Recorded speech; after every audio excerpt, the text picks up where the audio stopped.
12 elikat e ADN-s së njeriut dhe epoka e re e njerëzimit. Thash 12 elika, pra 2 elika që ne njohim dhe 12 të tjera që flenë.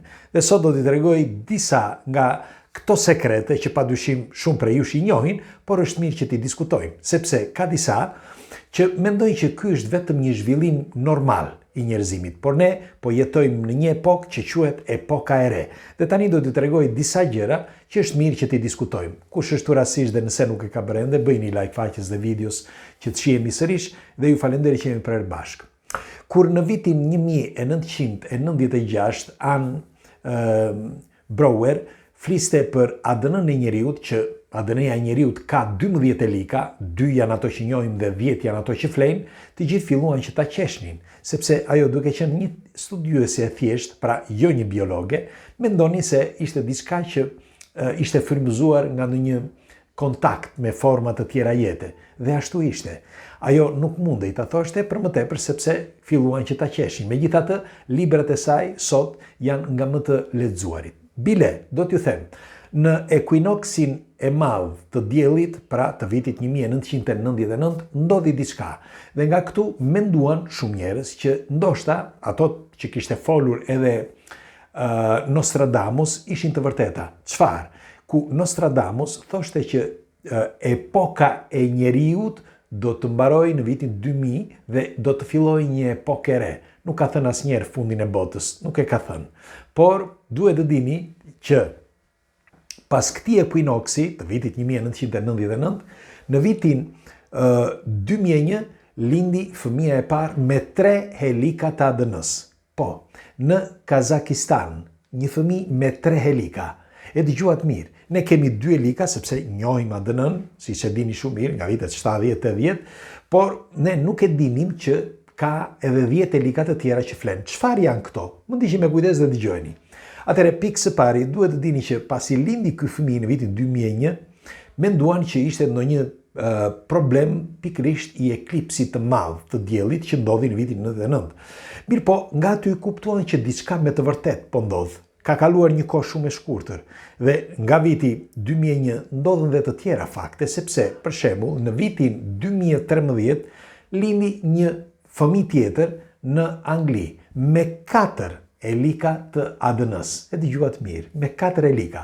Dhe thuhet që në vitin 2021 ka lindur një tjetër fëmijë në Evropë me 5 elika të ADN-s. Deri tani ne njohim 4 elikat, sepse janë vërtetuar shkencërisht, por të 5 nuk e njohim. Dhe nuk flitet shumë pak.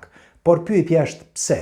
Tani e para njëri që ne nëse njohim ADN-n dhe kemi vite si thash nga vitet 70, 80, pse nuk mund të flasim për këto 10 helika të ADN-s që janë ato që flenë?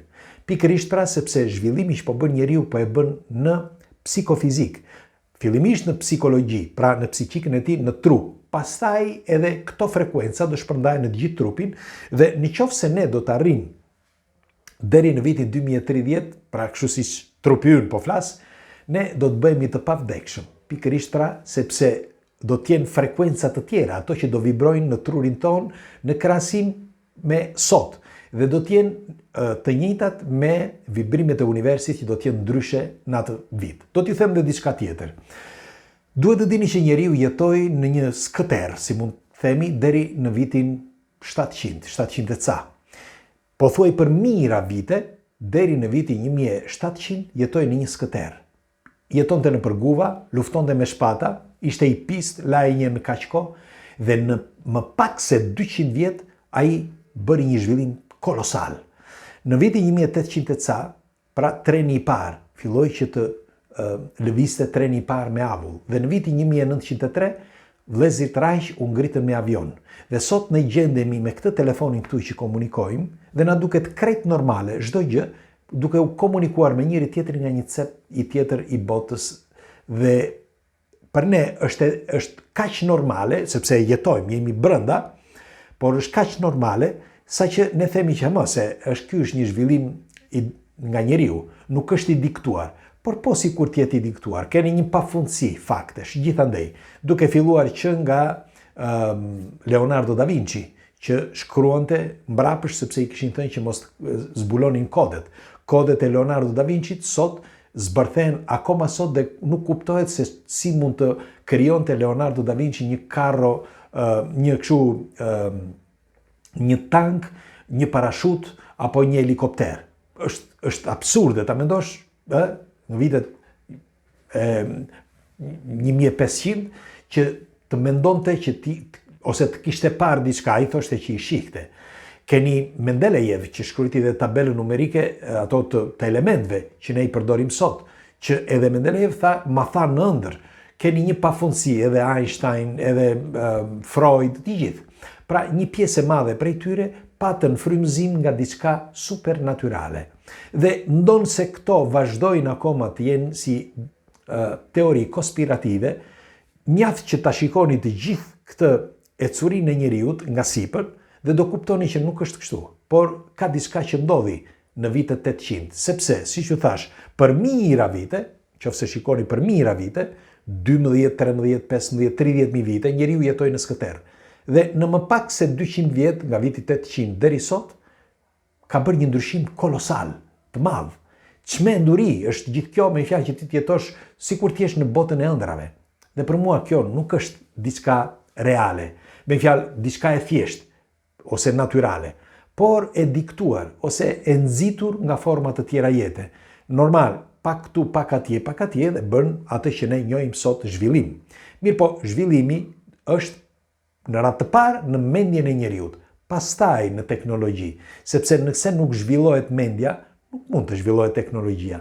Pra, në qoftë se ne nuk do të marrim këto informacione këtu që jemi gjithmonë keni vënë re, që ne duke ndejtur këtu bashk marrim informacione. Ne nuk mund të bëhemi të ditur nëse nuk marrim informacione. Normal që ju i merrni edhe në vende të tjera, por këtu, pra ky kanal dhe këto dritare të vogla që bëjmë shpeshherë këto video, janë thelbësore, sepse dal nga dal informacionet futen në trurin tonë. Dhe kështu me kalimin e kohës bëhemi më të ditur. Dhe doja të thosha me këtë, nëse nuk ka dituri brenda njeriu, si mund të shpiki gjëra të tjera, gjëra të reja dhe të ketë një zhvillim.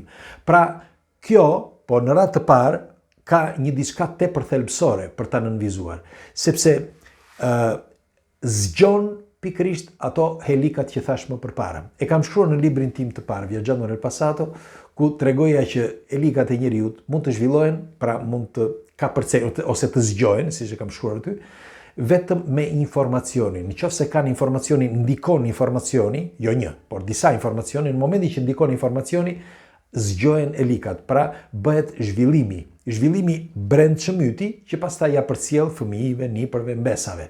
Unë mendoj që është, me fjalë mendoja atëherë kështu, por tani them që është e vërtet. Dikur thosha që mundet jetë me pikpyetje, sot jam i bindur për këtë sepse informacioni është tepër i rëndësishëm. Dhe duhet të dini që ADN-ja e njeriut është e formuar me numra, me kode. Dhe sa më shumë numra dhe kode ka, aq më kompleks bëhet dhe aq më mirë bëhet. Pra, aq më zhvillim ka.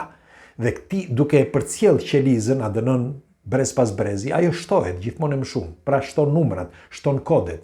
E njëjta gjë pra në këtë moment që po flasim, nëse ne nuk kemi informacione dhe vdesim ignorant, nuk do përcjellim dot asgjë. Por nëse ne kemi informacionin, përcjellim. Pra, çfarë ndodh me informacionin sipas mendimit tim? Zgjon pikërisht ato helikat që thash më përpara, helikat që flen, sepse sipas shkencës, pra tani që mendohet që kemi që anë kishte të drejtë, ne kemi 2 helikat ADN-s që njohim, biologjike, por janë dhe 10 helikat të tjera që janë, si mund të quhen, në fjetje. Dhe këto zgjohen, kur zgjohen, dal nga dal bëhen biologjike, si mund të thuash, marrin formë. Në fakt, në këto studimet e fundit që kanë dalë këta fëmijët, që kanë lindur këta fëmijët, që ne nuk dim t'i shpjegojmë këto pse kanë lindur me helika, me 4 helika për shembull, ai me 3, ky me 4, apo ndoshta edhe ai në vitin 2021 me 5, ne mendojmë që ose i klasifikojmë si patologji, sepse nuk e njohim. Ne nuk e njohim, ne ADN-n për shembull, ne deri para 2-3 viteve thoshim që një pjesë e ADN-s, 90% e ADN-s është garbage, spazzatura, si mund të quhet, e papastër. Në të vërtetë është ajo më e rëndësishmja, është zbuluar tani. nuk ka 2 vjet, 3 vjet që është zbuluar që ajo është ADN-ja më e rëndësishme për zhvillimin e njeriut. Pikërisht pra ato si mund të quhen, helika që flen, ato që presin që të zgjohen dhe zgjimi e përsëris edhe një herë bëhet vetëm me informacioni, sepse siç e kam thënë, informacioni është dije dhe dija është pushtet. Por praktikat New Age këtë e kanë thënë prej kohësh, veçse tani mendohet që deri në vitin 2050 do të ketë një trubulli në përgjithësi, por do të ketë edhe zhvillim, se kjo trubulli do kaloj, se nuk ka një zhvillim pa një revolucion në çdo vend, bile edhe në politik, në çdo gjë, njëkohësisht edhe me trupin e njeriut. Pra, gjatë kësaj periudhe, deri në vitin 2050, ndaj kam thënë dhe e përsëris disa herë keni dëgjuar që deri në vitin 2050, sepse që nga viti 2000 deri në vitin 2050 mendohet që në 50 vjet do ketë lëvizje të mëdha, jo vetëm në univers, jo vetëm në teknologji, por edhe brenda njeriut, pra në ADN-n e njeriut. Dhe tregohet që këto 10 helika do të zgjohen dal nga dal. E kështu që në vitin 2050 do të jenë ata që do të jetojnë deri në 800 vjet, e dëgjuat mirë. Të rinjt që do të lindin në atë kohë do të jetojnë deri në 800 vjet, ndoshta edhe deri në 1000 vjet, sepse përveç informacionit të rëndësishëm që kanë brenda, do të zbulohen edhe teknologji për pastrimin e qelizave, për pastrimin e ADN-s, për pastrimin e trupit, që njeriu të shkojë të jetë sa më perfekt dhe të shkojë sa më gjatë në jetesën e tij me bio ose me mënyra efikase për ta mbajtur qelizën gjallë dhe të riprodhojë njëra tjetrën sa më gjatë. Pra, ky është argumenti që ju thash që është i rëndësishëm i viteve të fundit, që këto praktikat New Age e thonë me shumë pak, e thonë kaq direkt sa e thash sot, jo sepse nuk din, por varet se çfarë argumenti po thonë, për se po flasin. Unë fola në përgjithësi, duke filluar që nga momenti që u zhvillua, si mund të quhet, teknologjia e njeriut, pse u zhvillua, derisa erdhëm sot. Kështu që nga sot deri në vitin 2050, për mendimin tim, do të ketë një trubulli të madhe në psiqikën e njeriut dhe në trupin e njeriut. Dhe do ketë edhe probleme shëndetësore, sepse, siç e tham, një evolucion kërkon një revolucion, dhe revolucioni padyshim ka edhe martir. Kështu që shpresoj që ta keni kuptuar, do dëshiroj një komentin tuaj çfarë mendimi keni për këtë argument dhe ju përqafoj, kalofshi një mbrëmje të këndshme.